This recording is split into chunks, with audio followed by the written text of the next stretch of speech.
বড় মৌসুমে সার ডিলার নিয়োগ এবং সার বিতরণ নীতিমালা 2025 কার্যকর হলে মাঠ পর্যায়ে সরবরাহ অস্থিতিশীল এবং সংকটে পড়বে বলে দাবি করেছেন বাংলাদেশ ফার্টিলাইজার অ্যাসোসিয়েশনের সাবেক চেয়ারম্যান কফিল উদ্দিন আহমেদ।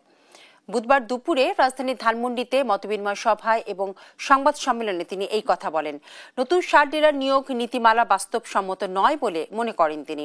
কফিল উদ্দিন আহমেদ জানান, নীতিমালা নিয়ে অংশীজনের সঙ্গে আলোচনা এবং মাঠ পর্যায়ের প্রকৃত তথ্য জেনে সরকারকে সিদ্ধান্ত নিতে হবে, যা বাস্তবায়ন করতে হবে আগামী বড় মৌসুম শেষে। এ সময় 5 দফা দাবি জানায় সংগঠনটি।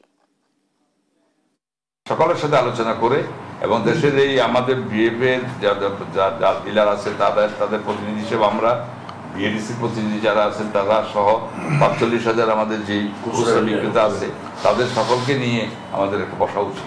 আমাদের সিদ্ধান্ত, ওনাদের সিদ্ধান্ত, এবারে ক্রস সেকশন পিপল আপনারা বলবেন, আপনারা ক্রিটিক্স হিসেবে এখানে কাজ করবেন, আপনারাও দেখবেন আপনাদের দৃষ্টিভঙ্গি থেকে দেখে একটা ন্যাশনাল পলিসি হওয়া উচিত।